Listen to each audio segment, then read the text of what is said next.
Hai, Assalamualaikum dan salam sejahtera buat semua. Alhamdulillah, hari ini kita bersama-sama sekali lagi dalam sesi FB Live ya, bersama saya Dr. Nurul Yaqin Muhammad Isa, pakar perubatan dan paru-paru daripada Sunway Medical Center Velocity, dan juga Dr. Lim Kim Piao ya, pakar endokrine daripada Sunway Medical Center Velocity ya. Jadi hari ini kita akan membincangkan mengenai satu topik yang sangat menarik ya Dr. Lim, iaitu berkenaan dengan penyakit tidur berdengkur dan obesity? Ya betul, masalah gemuk ya, masalah kegemukan. Jadi kalau kita lihat ya, statistik hari ini berapa ramai masyarakat di seluruh dunia mengalami masalah tidur berdengkur ya. Statistik menunjukkan orang-orang yang berpenyakit tidur berdengkur 3 kali lebih mudah untuk meninggal dunia pada usia muda berbanding orang biasa ya. Dan juga statistik menunjukkan ya, lebih daripada 60% pesakit yang mengalami masalah tidur berdengkur juga mengalami masalah kegemukan ya. Dan 1 daripada 5 orang dewasa sebenarnya mengalami masalah tidur berdengkur ya. Dan 1 dalam 15 orang dewasa mengalami masalah tidur berdengkur yang serius, alright. Statistik juga menunjukkan bahawa 9% ya, perempuan yang middle age ya, perempuan belum berumur, 9% menghadapi masalah tidur berdengkur, dan 25% ya, lelaki yang berumur juga menghadapi masalah tidur berdengkur ya. Dan kita tengok 75% ya daripada orang yang ada masalah tidur berdengkur ini tidak mendapat diagnosis yang betul ya. Okey, jadi mungkin Dr. Lim boleh sharekan sikit statistik tentang kegemukan, masalah kegemukan tu. How serious ke masalah kegemukan dalam masyarakat kita ni? Tentu serius lah. Okey, sebelum itu selamat pagi dan selamat sejahtera kepada kawan-kawan saya, sahabat-sahabat saya di Facebook ini. Ini kali yang keempat atau kelima. Sebelum ini untuk touch ini kegemukan, biarkan kami saya introduce itu apa itu BMI ya. Itu BMI adalah body weight index. Dia didefine sebagai berat badan dalam kilogram divided, itu dibahagikan oleh ketinggian dalam meter kuasa 2. Maksudnya perlu dibahagikan kepada 2 kali ketinggian kamu, kedua-dua. Okey. So menurut WHO, jika lebih daripada 25 itu diklasifikasikan sebagai overweight, dan jika lebih daripada 30 diklasifikasikan sebagai obesity. Okey. Dan tapi kerana Asian country dan Asian iaitu Asia country dan Caucasian tak sama, mereka biasanya dalam BMI yang sama, iaitu jika yang sama, Caucasian dapat masalah kegemukan, komplikasi seperti kencing manis, darah tinggi dan seterusnya adalah lebih rendah daripada Asia. Penduduk Asia. Maksudnya penduduk Asia, dia gemuk sikit, dia sudah dapat banyak komplikasi. Dia itu menyebabkan, justru itu di Asia country, BMI perlu diturunkan sebagai overweight 23. Jika lebih daripada 23 itu overweight, lebih daripada 27.5 itu obesity. Okay. So understand, faham cut-off point ini, baru kami saya terangkan sikit sedikit tentang National Health Mobility Survey yang baru keluar 2019. 2019 NHMS baru keluar, kata 1/2 penduduk Malaysia ada obesity atau overweight. Cut-off point ialah mengikut WHO. Maksudnya, jika mengikut Asia, saya rasa 1 dalam 1.5. Maksudnya 2 dalam 3. 2 dalam 3 orang ada obesity and overweight. Okay, so doktor yakin 1/2 maksudnya 1/2. Oh, satu daripada 2 orang. Yes. 50% daripada rakyat Malaysia ni adalah Yes. obese ya? Yes. Maksudnya? I see. Maksudnya 1 orang akan obese. Okey. Okay. Alhamdulillah kita bukanlah. Okay. So itu seriusnya. Okey. Jika guna WHO yang lebih longgar 1/2. I see. Saya percaya jika mengikut Asia punya BMI 2/3. I see. Ya, obesity dan overweight itu sangat dahsyat actually. Jadi maksudnya memang ramai orang ada masalah obesity Correct. di Asia dan di Malaysia juga Correct. ya. Jadi mungkin Dr. Lim boleh cerita sikit apa tanda-tanda penyakit gemuk ataupun obesity ni? Okey, tanda-tanda iaitu obesity tak ada simptom-simptom lah. Tapi satu ialah perlu guna objective finding iaitu BMI. Okey, kegemukan, ketinggian. Okey, itu satu. Yang kedua ialah waist circumference. Waist circumference ialah melalui ini ini tali pinggang. Bukan. Tadi pengukur. Tali pengukur. Okey, tali pengukur. Jika lelaki lebih daripada 90 cm, maksudnya 35.5 inches. Okey. And then Ini pinggang ya, ukur lilit pinggang ya. ukur lilit pinggang. Lebih daripada okey? 35.5 inches dikira Atau- obesity. Atau 90 cm itu central obesity. Okey. Jika perempuan, doktor yakin bagi golongan perempuan wanita 80 cm, 31.5 inches. inches, Okey, ukur lilit okey, pinggang. dan ukur lilit pinggang itu ialah ukur biasa di tummy. Perut. Itu Pusat. pusat pinggang. Okey, ya, Pusat pinggang. Tapi itu yang terbesar actually. Okey. Jangan sesekali rasa nak tarik Nafas. untuk menjadi lebih sempit. Bukan. Lega and then guna yang terbesar actually. Kena lepas nafas, lepas tu ukur betul-betul ya. Jadi 31.5 inches untuk perempuan, 35.5 inches untuk lelaki. 80 atau 90 cm. 90 cm. Yes, Jadi yes. ingat ya para netizen di luar sana, kalau anda ingin tahu bahawa anda adalah gemuk ataupun obes ataupun tidak, ingat ya, ukur lilit pinggang anda di bahagian pusat ketika melepas nafas ya. Tengok adakah berukuran 90 cm untuk lelaki ataupun 80 cm untuk perempuan. Sekiranya lebih daripada angka tadi, maka anda tergolong dalam golongan orang-orang yang obes ataupun gemuk ya. Okey, jadi kita ada ujian ke yang perlu dibuat untuk mengesahkan ataupun confirm yang orang itu adalah obes ataupun tidak? Ujian, I think the testing ketinggian, berat dan BMI dan kemudian waist circumference. Actually ada waist versus hip ratio.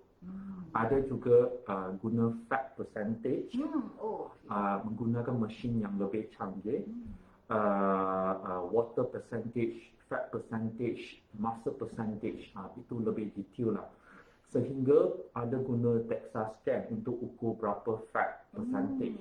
Tapi semua itu sangat mahal dan canggih, tak perlu.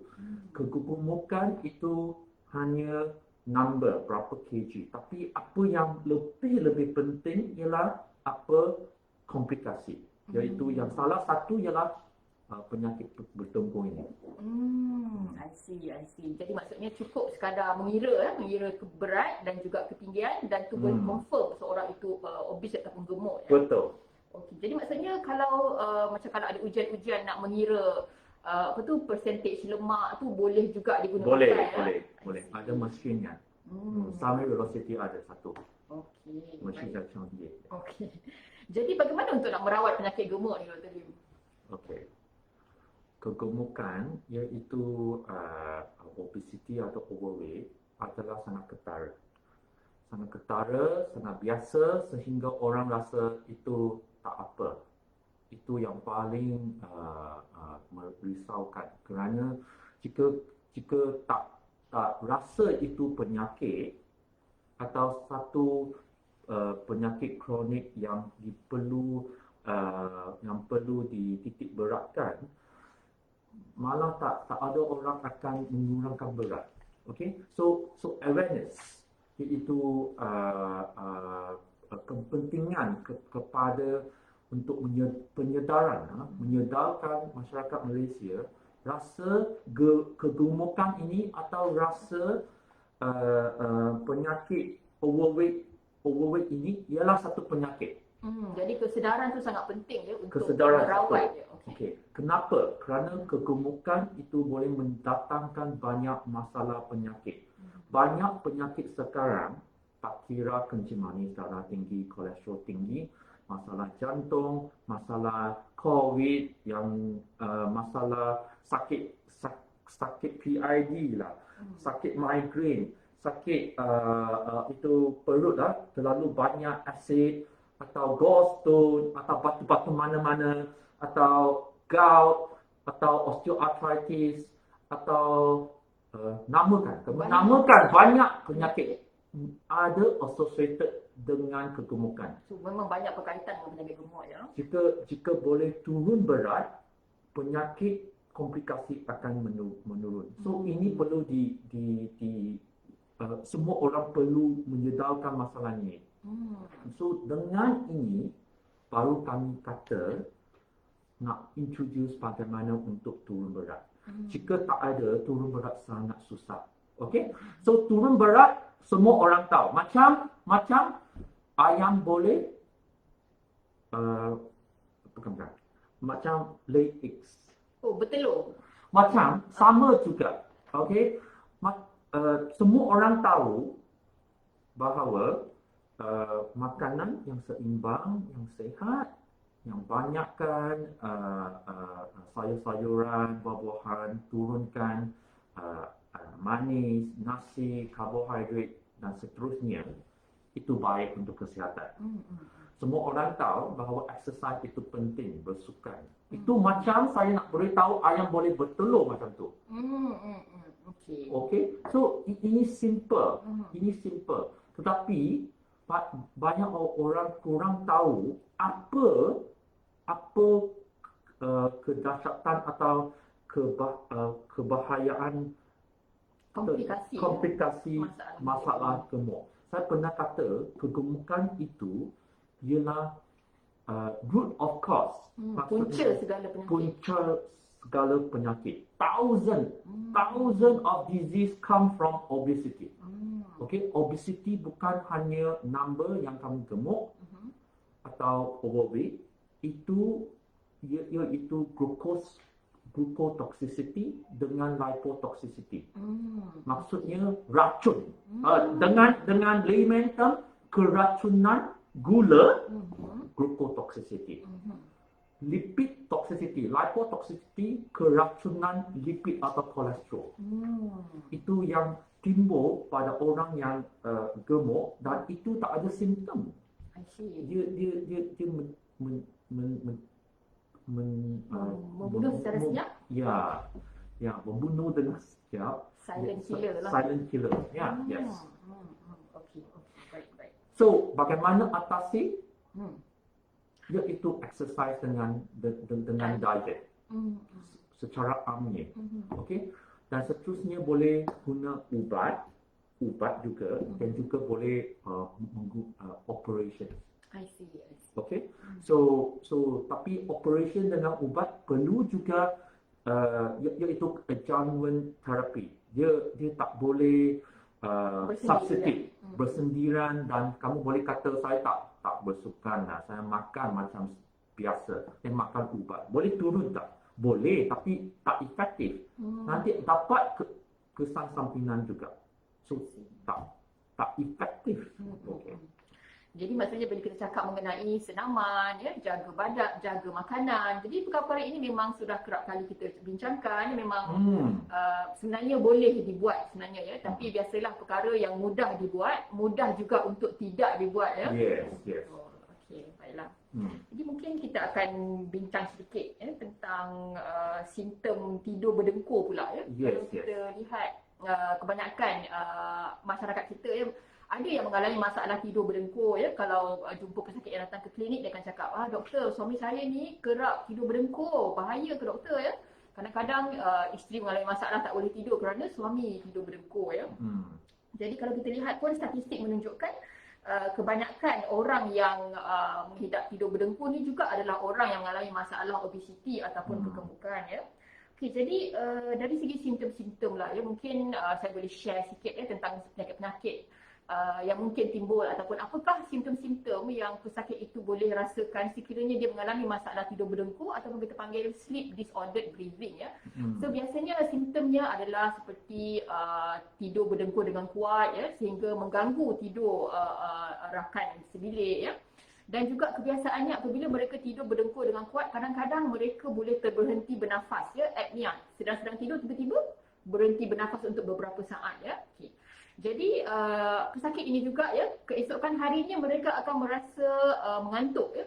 Sepatutnya apabila bangun pagi kita merasa segar ya, merasa cergas, tetapi orang yang ada masalah tidur berdengkur ni, bila dia bangun tidur dia tidak merasa segar, tak merasa cergas, dia merasa mengantuk ya, rasa tak cukup tidur padahal dah tidur ya. Jadi ini kerana tidur mereka terganggu sepanjang malam tadi ya. Kemudian mereka juga akan ada masalah untuk tak boleh fokus ya. Mungkin sukar untuk mereka fokus membuat pekerjaan ya, ataupun sukar untuk fokus ketika belajar ya. Jadi mereka ada masalah untuk fokus ya. Dan mereka juga kerap mengalami masalah pening kepala ya, pening kepala ya. Dan mereka juga kerap untuk kencing pada waktu malam ya, sekiranya mereka menghadapi masalah tidur berdengkur ini ya. Jadi mungkin itu adalah antara sedikit sebanyak tanda-tanda tidur berdengkur ni. Okey. Bagus. Bagaimana untuk menyesalkan penyakit tidur berdengkur ni?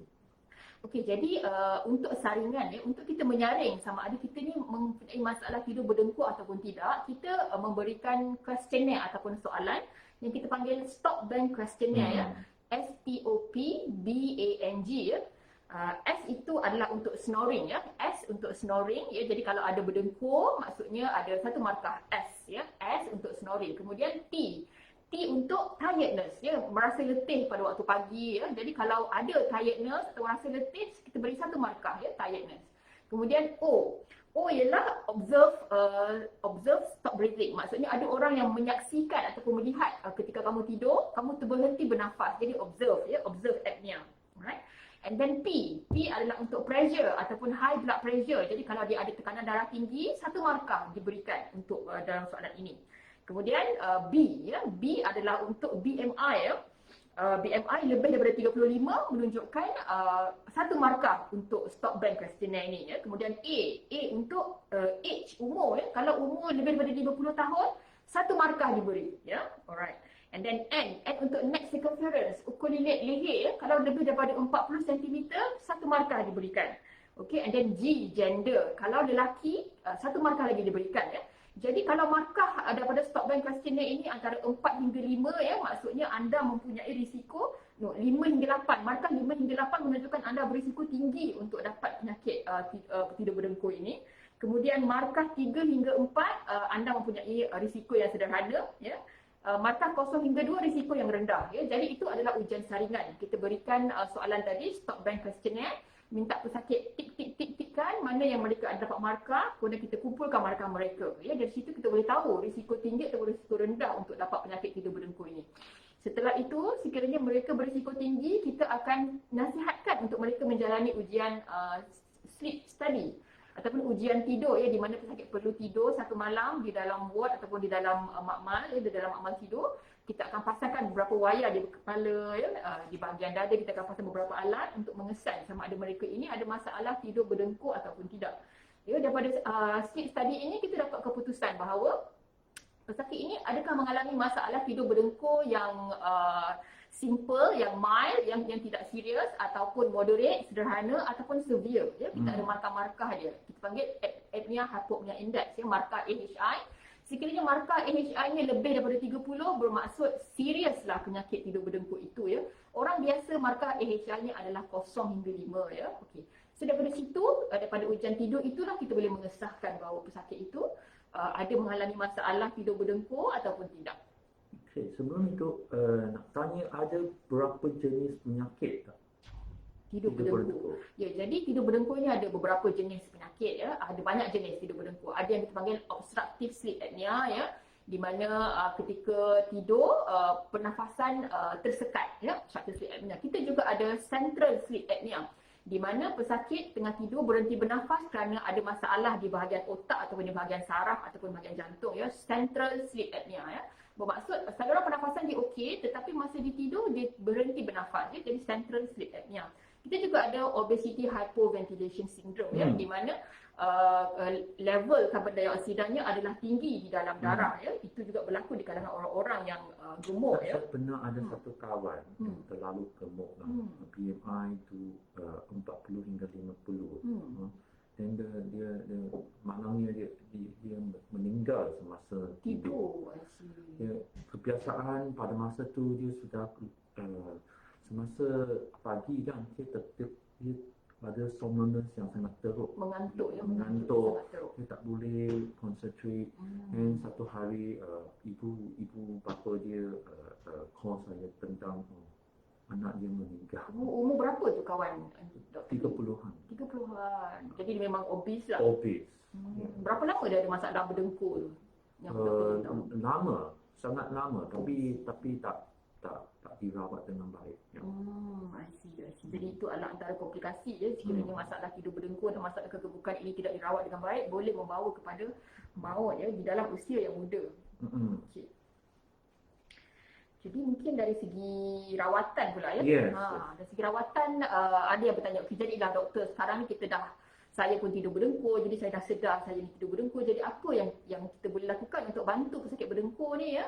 Jadi pesakit berdengkur ini ada beberapa rawatan lah ya, tapi rawatan yang pertama yang kita syorkan adalah memakai CPAP ataupun topeng ya. Topeng ketika tidur ya. Jadi ketika memakai CPAP ataupun continuous positive airway pressure, CPAP mask, topeng muka ketika tidur ini, jadi CPAP ataupun topeng muka ini akan membekalkan tekanan udara yang tinggi ketika tidur. Jadi ketika tidur, ketika pesakit itu mengalami masalah saluran pernafasan tersekat ketika tidur ya, bila memakai topeng ini udara yang tinggi itu boleh membuka saluran pernafasan yang tertutup ketika tidur tadi ya. Okay, jadi itu adalah antara rawatan yang kita cadangkan, iaitu memakai mask ataupun topeng tidur, topeng muka, continuous positive airway pressure. Selain daripada itu kita ada juga cara-cara yang lain, tetapi cara yang paling kita cadangkan adalah topeng muka ketika tidur tadi, CPAP tadi, dan cara-cara lain yang kita boleh cadangkan juga ya adalah pembedahan ya, ataupun memakai pendakat gigi ketika tidur. Itu pun antara cara-cara yang boleh diguna pakai untuk merawat penyakit tidur berdengkur ini. Dari segi kegemukan itu, kerana kebanyakan pesakit yang ada penyakit berdengkur ini ada banyak komplikasi kegemukan. Contohnya kencing manis, darah tinggi, masalah jantung. Kerana jika masalah bertembung ini ya, dari metabolically dia senang dapat kencing manis dan darah tinggi. Why? Semasa dia apnea, dia mekanisme dia, compensation dia, iaitu banyak stress hormon akan dikeluarkan. Okey, oleh adrenal gland ke ginjal-ginjal yang tertentu. Dan hormon yang persistent ini, high ni, dia boleh menyebabkan darah tinggi, kencing manis. So then dia menjadi vicious cycle pula.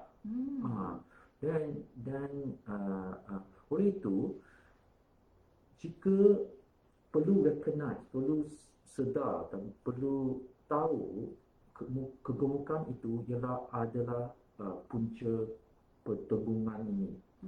So while using CPAP, kebiasaan saya akan recommend dia kerana terlalu besar saiz dengan makanan, yes, kontrol makanan, exercise. Kemungkinan perlu guna ubat untuk turun berat yang jika lebih daripada 40, okay, my direction is bariatric surgery, iaitu pembedahan. Pembedahan untuk kecikan perut atau bypass untuk kurangkan dalam masa yang rider lebih pendek kurangkan berat itu. Tapi ini melalui banyak komplikasi. Dia ada komplikasi yang tertentu untuk pembedahan. Okey. Tapi bandingkan dengan komplikasi pembedahan dengan komplikasi obesiti ini yang OSA atau bertungku, ini resiko dia sangat rendah. Komplikasi with persistent weight itu dia sangat tinggi. I see. Okey, jadi mungkin Dr. Lim boleh terangkan sikit kenapa pesakit obesiti ni mudah mendapat tidur berdengkur berbanding orang biasa? Okay. Number one is structural. Yang kedua, structure dia maksudnya kerana gemuk. Okay. Okay. Terlalu berat, dia the the the the the structure from the ear, nose, throat sehingga paru-paru dia restrict. Semasa restrict, semasa tidur, especially some stage, REM stage. Or not and the stage dia tiba-tiba dia akan apnea. Dan semasa apnea dia compensations mechanism dia perlu dia change the phase. Okay, kerana structure dia. Yang kedua ialah functional dia. Functional hormones di kegemukan insulin system boleh menyebabkan dia tak tidur learner semua. Okay. So indirectly obesity ni kadang-kadang tak payah terlalu berat, tak payah check sleep study semua tu kan. Stop bank jika okey, rasa dia ada OSA. Obstructive sleep apnea. Betul-betul. Okey, baiklah. Kita ada jadi mungkin kalau dari segi komplikasi kita tengok pesakit yang tidur berdengkur tadi kita dah tahu dah betapa seriusnya penyakit kegemukan ini kalau tidak dirawat tetapi perlu juga sedar bahawa sekiranya tidur berdengkur tidak dirawat juga boleh menyebabkan banyak komplikasi yang serius Contohnya kita tengok statistik menunjukkan ramai antara pesakit yang tidur berdengkur menghadapi masalah tekanan darah tinggi yang susah untuk dikawal Sudah pakai 3 hingga 4 jenis ubat darah tinggi tetapi tekanan darah tetap juga tinggi Sehinggalah bila kita dah confirm diagnosis tidur berdengkur ataupun obstructive sleep apnea ini setelah kita rawat barulah tekanan darah tinggi dia boleh turun dengan baik Jadi tekanan darah tinggi yang tidak terkawal boleh disebabkan oleh masalah tidur berdengkur yang tidak dirawat. Dan itu kencing manis juga akan sukar untuk dikawal sekiranya pesakit mengalami masalah tidur berdengkur. Aktif. Semasa tidur, dia metabolism dia terlalu aktif. Terlalu ada kortisol atau adrenalin, ada hormon yang menyebabkan dia masih tinggi. So itu hormon-hormon yang stres ini bukan pada masa tu yang tak baguslah. Yang terlalu banyak dikeluarkan oleh badan. So darah tinggi, kencing manis susah untuk dikawal Saya daripada itu kalau kita tengok pesakit asma juga pesakit asma kadang-kadang asma mereka susah untuk dikawal sekiranya mereka turut menghidap penyakit obstructive sleep apnea ni tidur berdengkur. Jadi ramai pesakit asma saya yang bila saya tanya asma tak kontrol tapi teknik semua bagus, pakai ubat secara regular tapi rupa-rupanya dia ada menghidap penyakit tidur berdengkur Jadi setelah kita rawat penyakit tidur berdengkur itu kemudian asma mereka menjadi lebih mudah untuk dikawal Jadi itu senang jadi satu vicious cycle. Vicious cycle maksudnya macam satu lingkaran yang berulang dan semakin teruk. Contohnya dia gemuk. Semasa gemuk dia ada OSA, dia tak tidur dengan tak baik. So kencing manis, darah tinggi muncul. Dan kemudian kerana dia tidur dengan tak baik, dia rasa kemurungan. So kemurungan tak ada motivasi. Depression semua. Dan kemudian dia tak ada motivasi nak turun berat. Makan lagi. Ada orang makan untuk keseronokan kan. Dan makan lagi tak tengok doktor lah, dia rasa sangat letih lah semua tu. Tapi metabolism sangat tinggi. Dan kemudian dia semakin gemuk, semakin ada obstruction apnea. So become the vicious cycle, bigger and bigger. Semakin berulang. Jadi perkara ini berulang menyebabkan keadaan semakin serius dan teruk ya. Dan susah nak rawat pada masa tu. So pentingnya ialah sama saya selalu cakap, mencegah lebih baik awal daripada merawat. Ya, ada juga statistik menunjukkan ya 65% pesakit yang dapat stroke ya, rupanya mereka juga menghidap penyakit tidur berdengkur ya. Jadi memang sangat bahaya sekiranya seseorang itu dibiarkan ya tidur berdengkur secara berterusan tanpa rawatan yang sepatutnya ya. Jika stroke jika obstructive apnea dia kekurangan oksigen kan. Semasa kekurangan oksigen tu dia boleh stimulate pendarahan untuk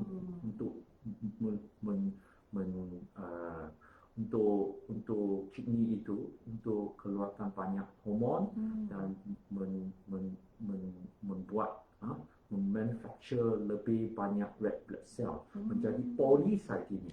So polycythemia itu menyebabkan darah itu hemoglobin yang terlalu tinggi. Jangan suka hati ini yang tak baik, dan dia menyebabkan darah yang sangat tebal atau likat. sangat likat. So likat, senang, sumpat boleh sumpat di stroke, boleh sumpat di jantung. Jadi Tambahan pula ada banyak untuk rokok. Rokok plus obesity plus OSA itu faktor untuk kematian.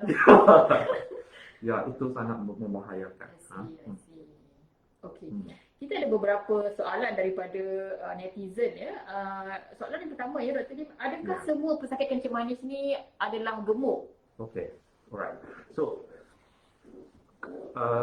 biasa kami kata resiko. Resiko maksudnya, resiko tinggi, dia maksudnya penyakit itu akan tinggi. Alright. Resiko rendah, penyakit dia akan rendah. Okay. So tak semesti itu bukan cause, 100% cause. Maksudnya kegemukan menyebabkan 100% menyebabkan diabetes, atau diabetes semestinya disebabkan kegemukan. Okey. Tapi risiko tinggi itu sangat konkret, solid evidence. Iaitu kegemukan boleh adalah risiko tinggi menyebabkan diabetes, itu sangat solid evidence. So if you ask me, diabetes semestinya daripada kegemukan, itu tak semesti. Ada 20% yang kencing manis BMI dia kurang daripada 23. Itu satu. Itu type 2 lah, type 2 diabetes lah. Type 1 diabetes kami tak bincang di sini ya. So type 2 diabetes ini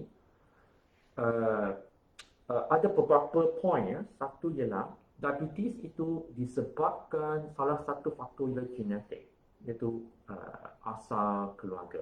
Okay. Jika keluarga kamu ada kencing manis, kamu senang dapat kencing manis. Alright. So faktor yang kedua iaitu jika kamu dapat kencing manis dalam BMI 22, maksudnya kamu perlu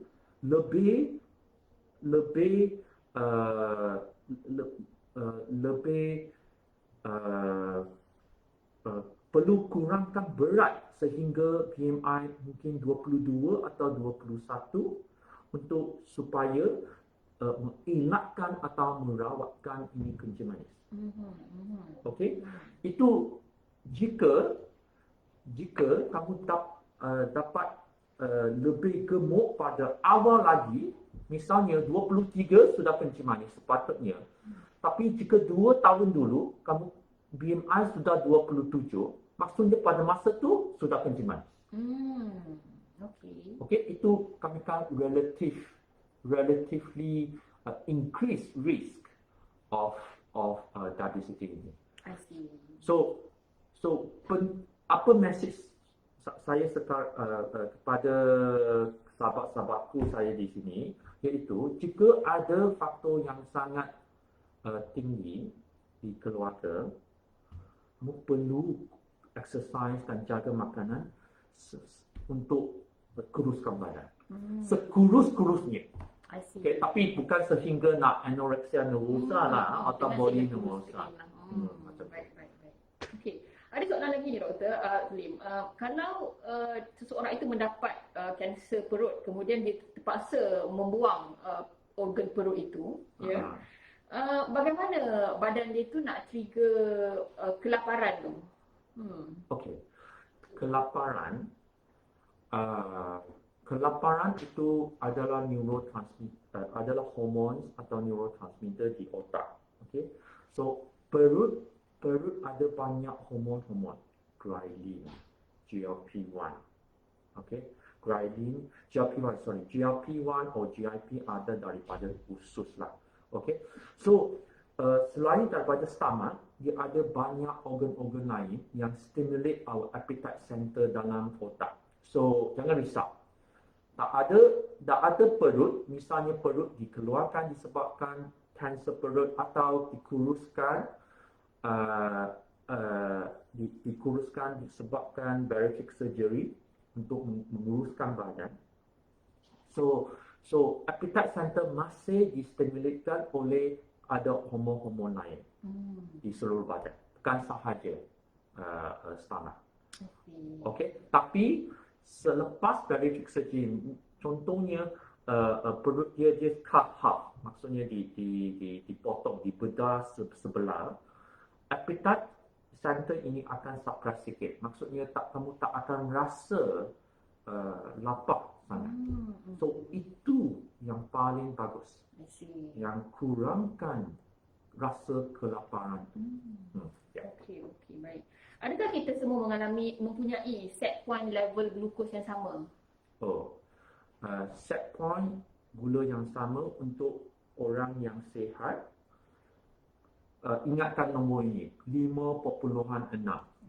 Maksudnya, jika kamu cek gula, tak kira makan tak makan, pagi tak pagi, puasa tak puasa, lebih daripada 5.6, kamu perlu berjaga-jaga, perlu ambil fasting blood sugar and interpret by the doctor. Jika kamu ada kencing manis yang awal, yang sihat, kencing manis itu tak sihat, tapi kencing manis yang sihat relatively perlu kurang daripada 5.6, ideally. Okay, fasting lah, fasting kurang daripada, tapi tak banyak orang boleh capai malaman yang begitu baik, so kurang daripada 6. Tapi jika kamu sudah dapat kencing manis banyak tahun, ada komplikasi, usia sudah lanjut, dan juga senang dapat hypoglycemia, biasa my target akan tinggi sikit. Maksudnya untuk mengelakkan hypo. I see. Ya. Itu tak sama. Ya. Okey, ada lagi soalan ni. Pertanyaannya ialah bagaimana untuk pesakit kencing manis yang baru didiagnose, kita nasihatkan untuk dia mengawal pemakanan. Tapi sebelum itu dia sendiri adalah picky eater, orang yang susah nak makan, dia pemilih makanan. Jadi macam mana kita nak menasihatkan orang kencing manis yang memang pemilih makanan ini? Okey. Setaraannya, makanan bagi kencing manis, okey, kami akan beritahu all the food, all the drinks you can take. Okey, tapi kuantitinya. Baik. Dan matlamat itu ialah untuk dapat nutrien, rasa kenyang, nutrien yang baik, dan juga tak naikkan berat badan. Contohnya, kamu suka makan nasi lemak atau nasi apa? Nasi ayam. Nasi ayam. Okey. So sebelum itu nasi ayam dia ada satu kuantiti nasi ayam yang calories counting yang kamu boleh makan. Okey. Mungkin setengah bowl saja, setengah mangkuk saja. Doktor yakin kamu rasa tak? Rasa kenyang tak makan setengah mangkuk yang Oh, kecil tu. tak kenyang. Tak kenyang. Hmm. So, kuota kamu sudah habis Oh, jadi. jika makan tu. Oh, okey. So, macam lemang lah. Lemang. Satu lemang equal to half of the rice tau. Oh. Satu ketul. Satu ketupat setengah tukar. So kamu boleh hanya makan sikit saja. So oleh itu kota kamu fix. Okay. So pemakanan semua boleh makan, tapi kuantitinya boleh restricted. Okay. So for picky punya patient, ini perlu dirawat secara individualized. Maksudnya perlu beritahu orang kenapa kamu akan pick macam tu. Perlu jumpa dietitian atau nutritionist, pakar pemakan tu untuk analisikan apa yang kamu makan, apa tu. Boleh diatasi. Okay, right, okay. Ada soalan juga ni, kata saya mengalami masalah tidur berdengkur tetapi kadang-kadang sahaja ya. Adakah kerana saya sudah tua, saya umur 36 tahun ya. Saya berdengkur tetapi berat saya ialah 61 kg, tinggi saya ialah 161 cm. Adakah saya obese atau overweight, doktor? Kena kira lah ni kan, kena kira lah dia punya berat dia bahagi dengan ketinggian, kemudian kita kali kuasa 2 ya, untuk mengetahui kalau dia jumlah markah yang dia dapat adalah lebih daripada 23, bermaksud dia adalah overweight ya.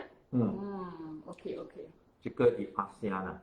So wahai sahabatku di sini, nak beritahu hari Sabtu yang lalu our live penonton sudah mencapai 1.9k ya, maksudnya 1,900. Itu satu target yang baik. So harapkan penonton kami setakat ini, saya tahu sekarang ialah masa bekerja semua tu, boleh share. Okay, harapkan hari ini boleh mencapai 500. Maklumat kami kita di sini ialah untuk menyedarkan masyarakat Malaysia untuk mengetahui apakah penyakit yang paling diabaikan tapi yang akan mendatangkan komplikasi yang sangat serius. Itu maklumat kami. Okey, baik ya. Jadi mungkin kita pun dah hampir sampai ke penghujung sesi ya. Kita pun dah agak terlebih masa ni, tapi sebab kita berjaya menjawab soalan, itu adalah satu yang bagus ya. Mungkin Dr. Lim ada nasihat terakhir terhadap pesakit obesiti yang mengidap tidur berdengkur? Okay, I will say something like that. Dulu kata eat an apple, keep doctor away. An apple a day, keep a doctor away. Okay, right. Untuk pesakit yang atau masyarakat Malaysia yang 50% ini yang obesity ini, overweight, jika boleh turun 1 kg per month, keep the doctor away. So for patient who is obese, sorry saya campur English dan Malay obese atau overweight, lose a kg per month, keep doctor away. Okay. Jadi maksudnya kena cuba kurangkan berat badan ya.